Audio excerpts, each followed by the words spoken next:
A ver, espero hoy noche subir todos los videos a la carpeta.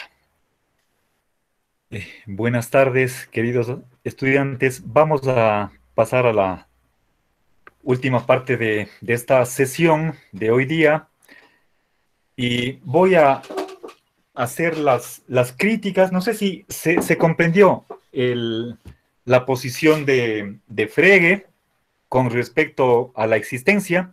A ver, vamos a hacer, si quieren, ejercicios de aplicación para que el, puedan ustedes resolver otras oraciones existenciales y traducirlas en la terminología o en función de la concepción fregiana. ¿Sí?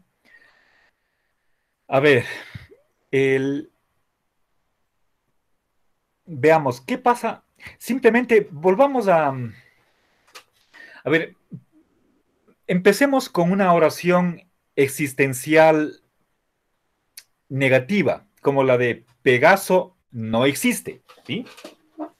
A ver, necesito que ustedes, a ver, si, o bien escriben este ejercicio en una hoja de papel o lo hacen mentalmente, pero por favor, realicen el esfuerzo.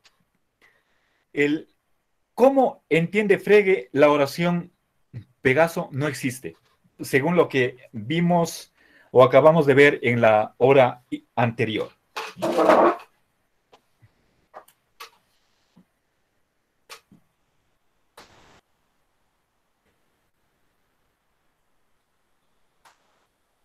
¿Cómo se traduce esta oración existencial negativa?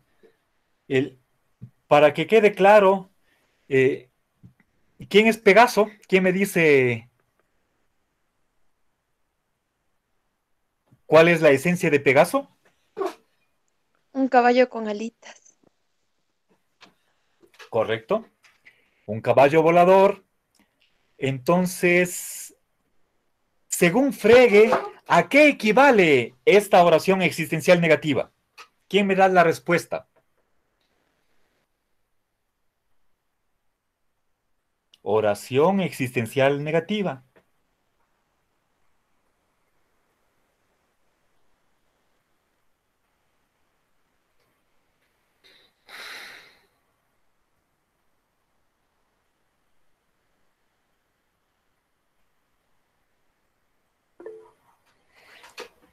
A ver, ya. A ver, Cristian, usted me da parte de la respuesta, pero necesito, usted me da la segunda parte. Me falta la primera. ¿Eh? Ya. Luis Fernando me da la respuesta completa. No sé si todos pueden ver pueden activar la conversación y vean qué respondió Luis Fernando. Dice, la pegacidad no está ejemplificada. ¿Sí?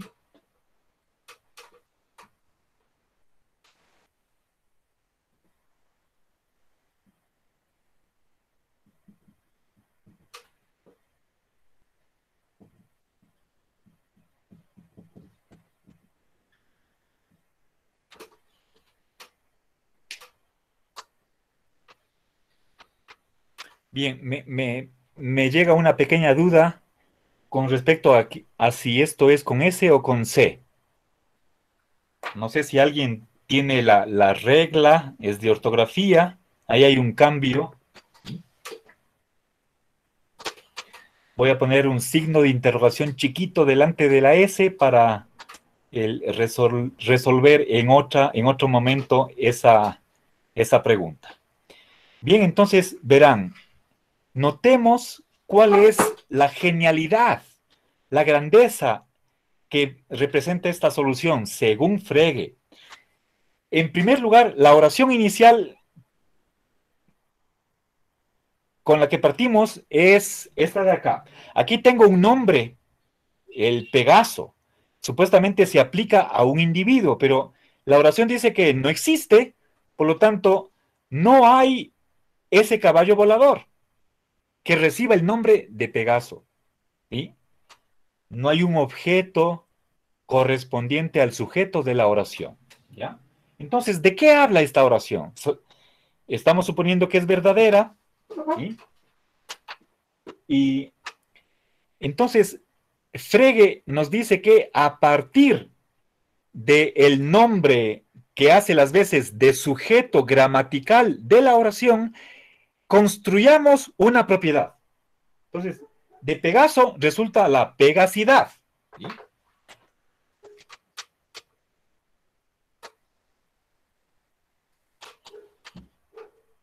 ¿Ya?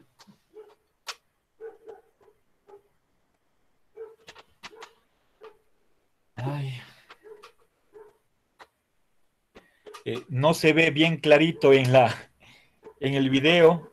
A ver, perdón, lo que pasa es que tal vez no le...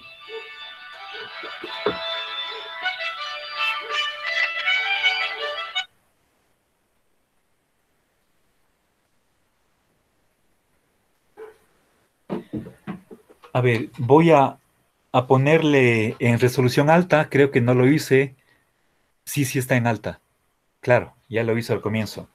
Pero bueno, tal vez voy a cambiar el marcador. La tinta parece que está un poco débil y no se visualiza como yo desearía. Verán, la, la grandeza del pensamiento de Frege es que a partir del nombre que está funcionando como sujeto de la oración, nos inventamos una propiedad. ¿Sí? De Sócrates vamos a hablar de la socraticidad. ¿Sí? De Pegaso, la pegacidad. La pegacidad es una propiedad que solo va a tener el que es una propiedad tal que solo Pegaso la tendría totalmente, plenamente, en sentido eh, por antonomasia, digamos. Ahora, esta primera oración que aparentemente, pero es una apariencia falsa, estaría predicando la existencia de un objeto, en realidad la existencia es una propiedad que se ubica en este tercer piso de esta estructura y, aquí está, y se aplica a una propiedad que está en el piso inmediatamente inferior, la propiedad de ser Pegaso. Esa propiedad la estamos llamando la pegacidad y de ella decimos que no está ejemplificada. No ejemplificada, ¿sí? Bien, eso es lo que dijo Luis Fernando Quispe y está en lo correcto, ¿sí? Bien, ahora, ¿qué pasaría si es que dijéramos Pegaso existe? ¿Sí? A ver, ¿quién me puede decir a qué equivale esa oración? Pegaso existe.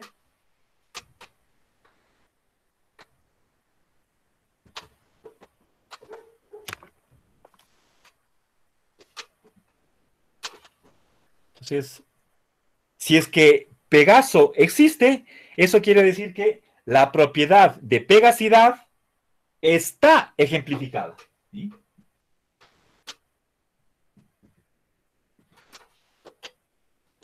¿Ya? Y bien, entonces esa es la respuesta. ¿Sí? Bien, se comprende la solución de Frege. ¿Está entendida? Entonces, verán, lo que hace Frege es introducir un desnivelamiento. ¿Sí? Anita.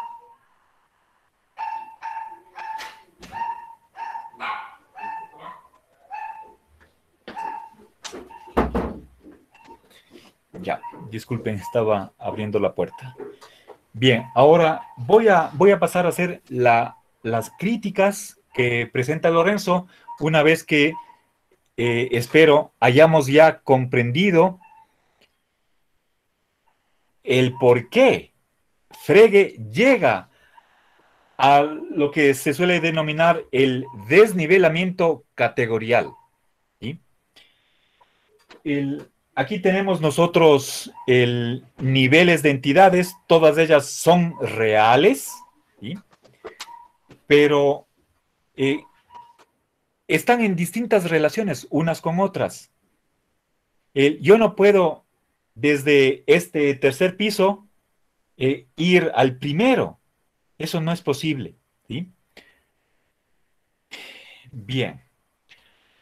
A ver, no sé si tienen alguna pregunta antes de avanzar con las críticas que hace Lorenzo.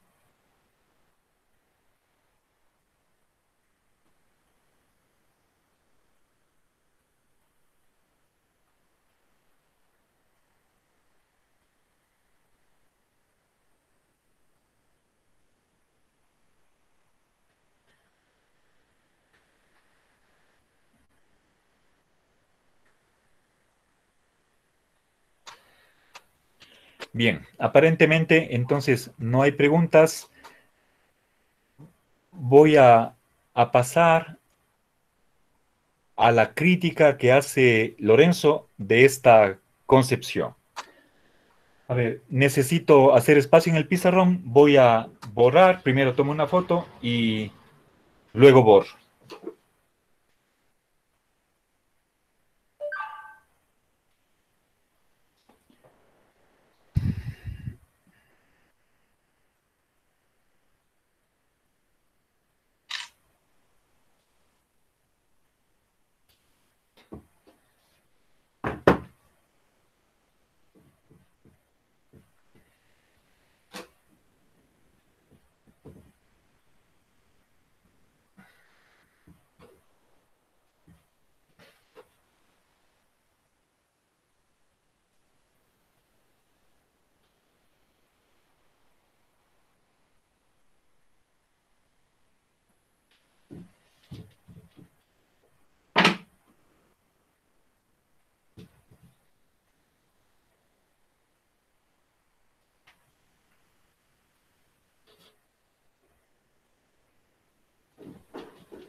Bien, entonces vamos, Lorenzo Peña.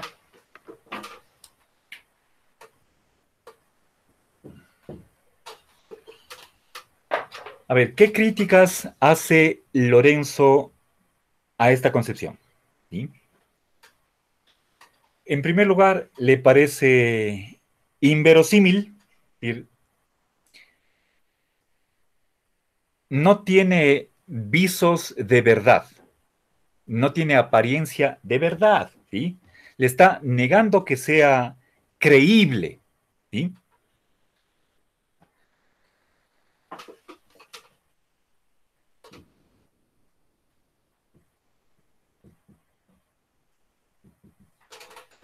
Eh, a ver, creo que voy a utilizar otro marcador. Este no me está haciendo, no me agrada mucho porque está muy débil la tinta y no se visualiza mucho. La palabra, si ustedes revisan la palabra inverosímil, vamos a ver que tiene tres componentes. La, tenemos un prefijo, una preposición in, que es como negación.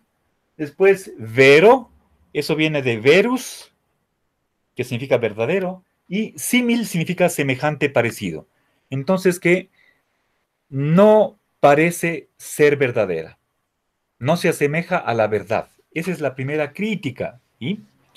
¿Y por qué no? Por lo siguiente, ¿sí? Simplemente que lo que Lorenzo eh, tiene la posición de que cuando hacemos afirmaciones como la de que existen agujeros negros o existen fantasmas, existen las almas, existe vida extraterrestre, ¿sí? Estoy hablando de oraciones del siguiente tipo. ¿Sí?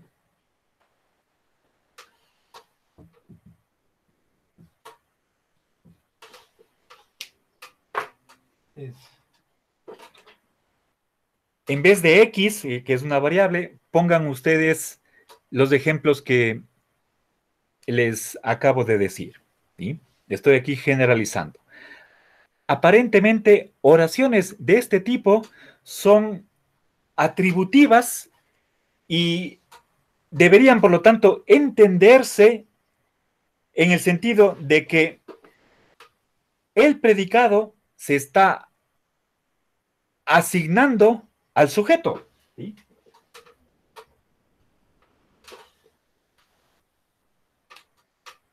Entonces, cuando, al igual que digo, el pizarrón es blanco, ¿sí? A ver.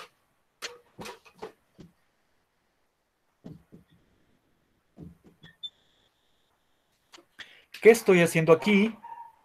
La oración está expresando el hecho de que un objeto que le estoy denominando, que le estoy, al cual me estoy refiriendo con estas dos palabras, el pizarrón, tiene esta propiedad de ser blanco, ¿sí?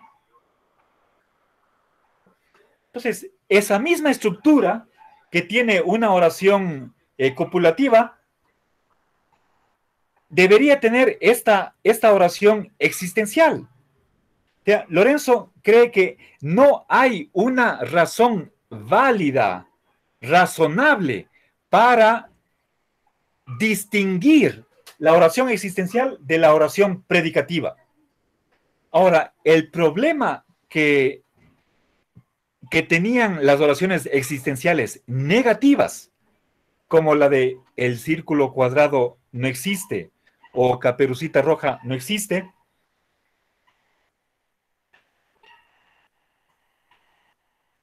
en el fondo están creyendo que la existencia no es gradual. Este es un punto que tenemos que abordar en otra parte del libro. Déjenme ver. Está en el capítulo 4, acápite 12. La cuestión de los grados de existencia, la gradualidad del existir.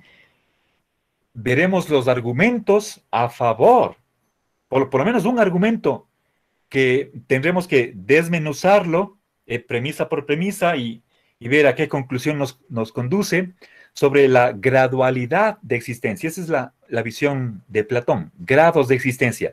Las formas existen plenamente, eso en el periodo medio del Fedón, la República, existen plenamente, al 100%, absolutamente,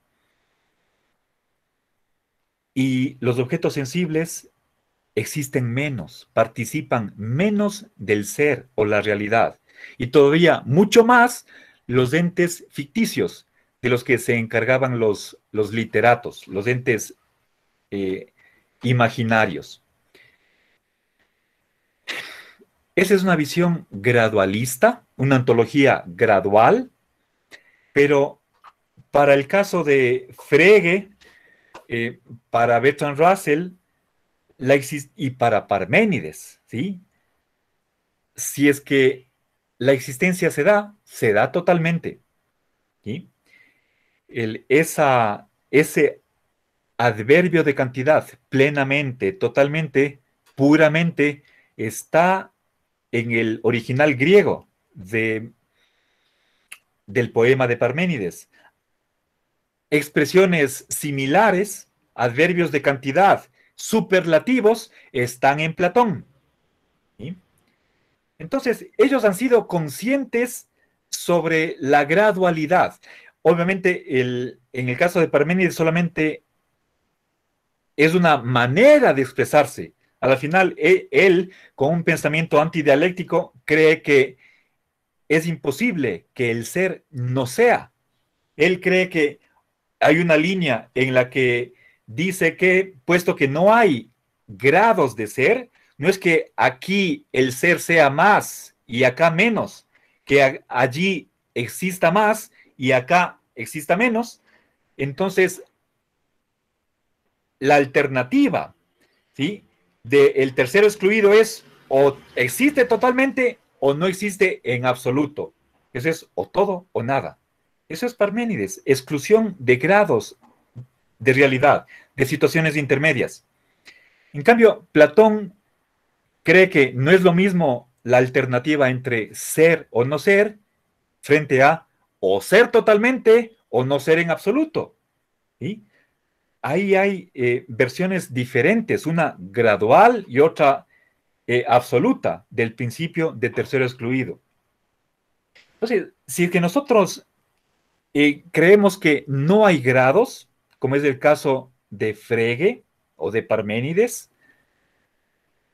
hay algún intérprete, si no estoy mal, Kirwan, y yo les puedo subir, a ver, voy a ver si consigo, yo tengo en físico, saqué una fotocopia del artículo cuando estaba en Lovaina, sobre grados de existencia en Aristóteles. ¿Sí? Ese artículo es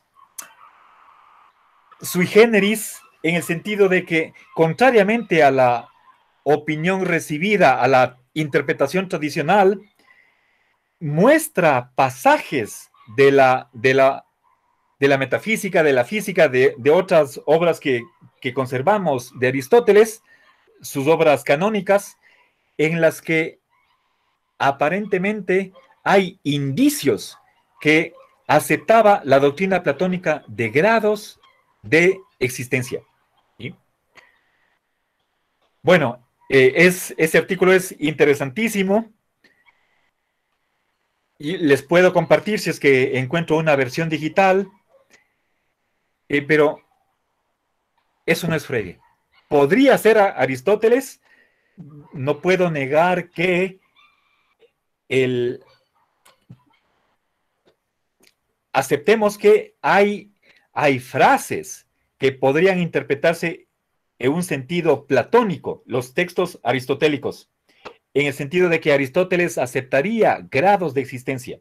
¿Sí? Yo discutiría eso, él trataría de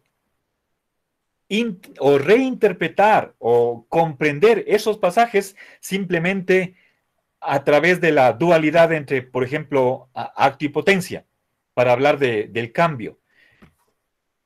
Para Aristóteles el cambio es una actualidad que estaba en potencia para otro acto, para un acto más completo. ¿Sí? Una actualidad, si quieren para expresarlo de otra manera, una actualidad que está en potencia con respecto a otro acto ulterior. ¿Sí? Bien, pero Aristóteles no es que acepte la contradicción ni acepte los grados. Dejemos de lado esas cuestiones históricas.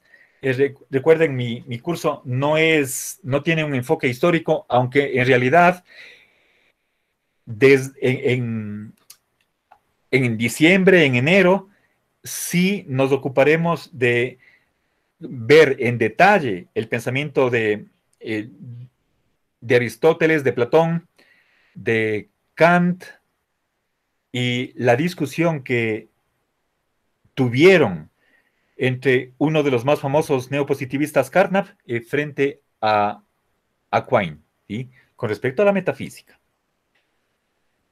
Bien, hay por lo tanto una unidad de nuestro programa, del sílabo, a propósito ya les voy a subir al virtual, que tiene que ver con este pasado de nuestra asignatura, para remontarnos hasta Platón. Bien, pero la mayor parte del curso tiene una naturaleza sistemática. Lo que quiere decir es que lo que nos interesa es tratar de evaluar las teorías que se han propuesto como solución a los problemas de nuestra asignatura y ver cuál de ellas nos parece más aceptables. ¿Sí? Sobre todo dentro de las propuestas contemporáneas, sin desconocer, obviamente, los grandes esfuerzos que se han hecho en 2500 años de historia. Bueno, entonces, primera primera crítica que hace Lorenzo es que no tendríamos un motivo suficiente como para separar estos dos tipos de oraciones. Esta es la existencial y esta es la predicativa, o si quieren ustedes, la copulativa. Lo mismo que hace esta oración, estaría haciendo la oración existencial. Y eso está representado con la flecha verde que va desde el atributo o desde el predicado hacia el sujeto. Por lo tanto, si es que no vemos diferencia en el lenguaje entre decir que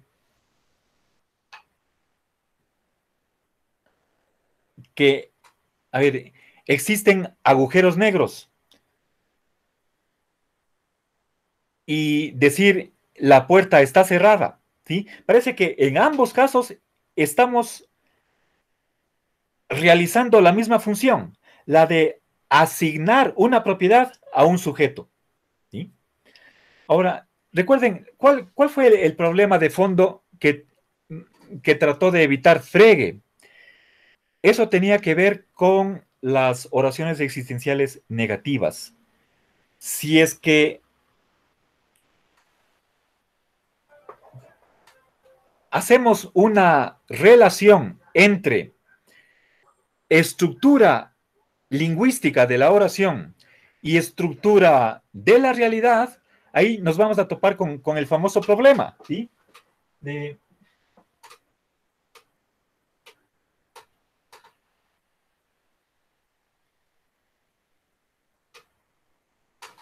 Si es que tenemos un sujeto que no exista, eso es a nivel de lenguaje, podemos decirlo, ¿sí? Y tendríamos que partir de un ejemplo que uno acepte que es verdadero, ¿sí?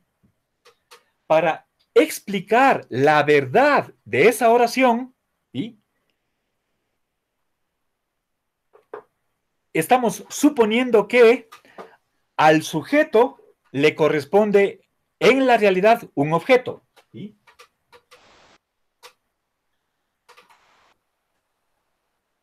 En cambio, a ver, el atributo de la oración, al atributo de la oración le corresponde una propiedad. Y lo que estaría haciendo la oración es negar ese atributo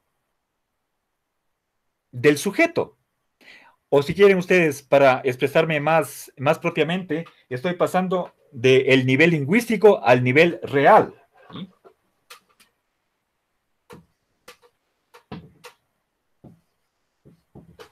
¿Sí? Verán, primero parto de una oración y luego veo qué pasaría en la realidad para que esa oración sea verdadera. Entonces, el punto de partida es el lenguaje y el punto de llegada es la realidad. ¿Cómo es la realidad? ¿Cómo tendría que ser la realidad para explicar o para posibilitar que esa oración de la que parto sea verdadera? ¿Sí? Ahora, aparentemente, si es que estamos hablando de una oración copulativa, al sujeto debe corresponder un objeto, al atributo debería corresponder una propiedad, ¿sí? En el caso del predicado no existe, la propiedad sería la de ser inexistente. Pero precisamente por ser inexistente, eso significaría que no existe el objeto, ¿sí? Y por lo tanto ya no podría hacerse la predicación, ¿sí? Imposible, ya no hay cómo. A ver, más que signo de interrogación, voy a poner tal vez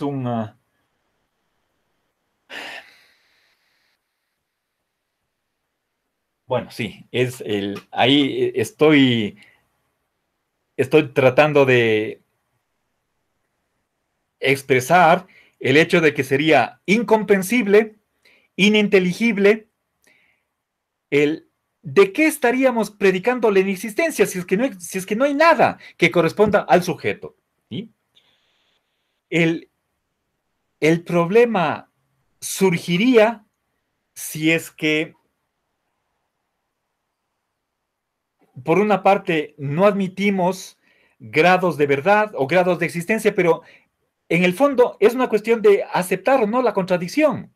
Porque, por una parte, pensemos si es que, nuevamente, verán, y con esto termino de explicar la posición de Lorenzo. Verán, partimos de una oración verdadera, entonces, oración verdadera. Eso quiere decir que a nivel de la realidad, al sujeto corresponde un objeto. ¿Sí? Si es que yo digo el pizarrón es blanco, entonces tiene que haber un objeto que sea el pizarrón. ¿Sí? Por otra parte, tiene que haber la propiedad de ser blanco. ¿Sí? Y en tercer lugar, tiene que haber ¿qué cosa? ¿Sí? La unión entre ambas. Es decir, a el pizarrón le corresponde un objeto. ¿Sí? A la blancura le corresponde una propiedad. ¿Sí? Y al verbo ser también le corresponde algo, la unión de ambas cosas. ¿Sí?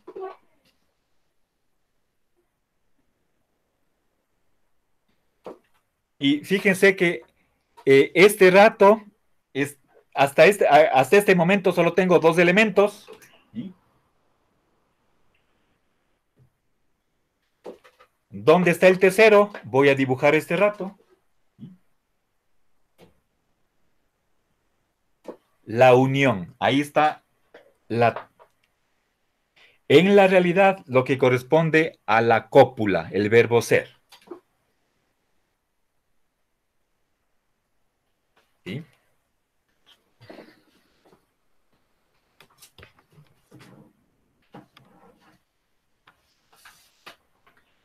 Voy a acercar la cámara para que se vea.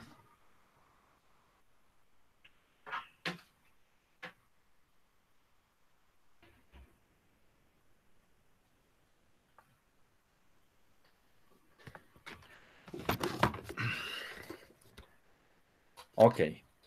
Bien.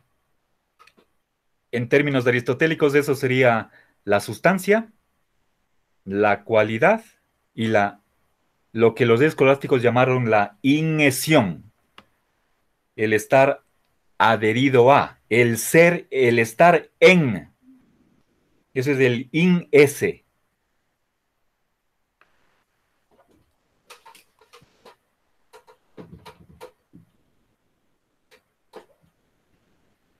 El estar en latín, la inseidad. Inseidad. ¿Sí?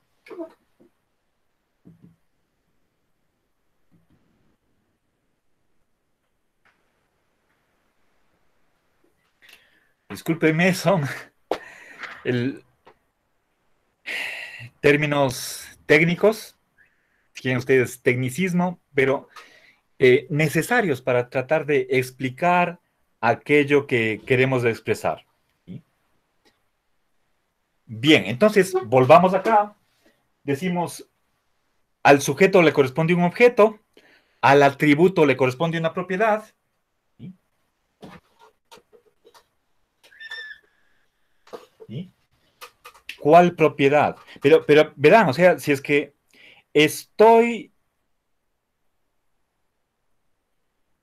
utilizando una regla de inferencia implícitamente. ¿Sí?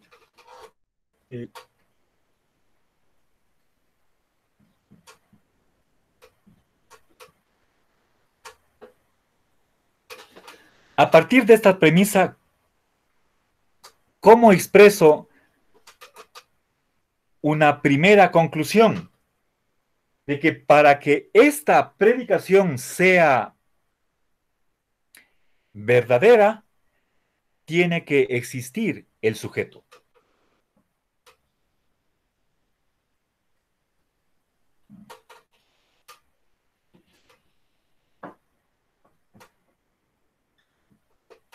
¿Sí? Recuerden la cuestión de la almohadilla y el alfiler. Para que yo pueda pinchar el alfiler en la almohadilla, tiene que haber la almohadilla. Si es que no hay almohadilla, ¿a qué pincho el alfiler? Si es que no hay almohadilla, tampoco puedo pinchar la almohadilla. ¿Sí? Bien, entonces, fíjense acá. Si es que para que sea verdadero que el pizarrón es blanco, el pizarrón tiene que existir. Esto es necesario. Esto se llama la regla de generalización existencial.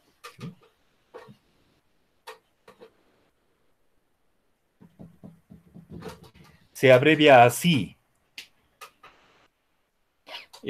No sé si nosotros en el curso de lógica llegamos a ver hasta acá. Recuerdo que ustedes lamentablemente tuvieron dificultades en el primer semestre de lógica y en el segundo semestre, no sé si por ese vacío que tuvieron ustedes, no logramos ver la lógica cuantificacional, o si es que la vimos, no vimos esta regla. En todo caso, este es el nombre de esta regla de la lógica, generalización existencial. Y está expresando este principio de que para que una atribución sea posible, tiene que existir el objeto correspondiente al sujeto de la oración. ¿Sí? Bien, pero ahora, ¿sí? Estamos diciendo que el objeto existe. Y por otra parte, estamos diciendo que el objeto no existe. ¿Sí? Y esto es una contradicción. Existe y no existe. Fregue por manejar una lógica bivalente, no puede admitir que un mismo objeto, ¿sí?, tenga dos propiedades contradictorias al mismo tiempo, bajo el mismo aspecto. Y entonces toda contradicción se vuelve ilógica, absurda, sin sentido, irracional, totalmente falsa. Y es por este problema de que creer que la existencia es una propiedad de un individuo, ¿sí? Eso es una de las tesis que les lleva a creer que aquí propiamente no hay contradicción, ¿sí? Y que, entonces, bueno, volvemos a la hora anterior, a esa explicación de que la existencia no sería una propiedad de individuos, sino una propiedad de otra propiedad de primer nivel, ¿sí? Pero lo que en este momento acabo de explicar es que el horror a la contradicción está a la base de la concepción freudiana de la existencia. ¿Sí?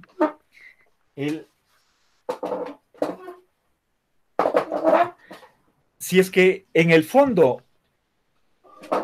una oración existencial negativa de este tipo, ¿sí?, donde ese es cualquier objeto con respecto al cual creamos con verdad que no existe, entonces, por ese supuesto que es aceptado por Parménides, Platón, Aristóteles y la gran mayoría, no me atrevería a decir que unánimemente por todos los filósofos, les mencioné el día de ayer a un filósofo Meinong que distingue entre existencia y subsistencia. Él es un caso especial, uno entre varios, puede ser que haya otros, pero no les puedo dar el nombre, y por eso soy cauteloso al momento de hacer una enunciación.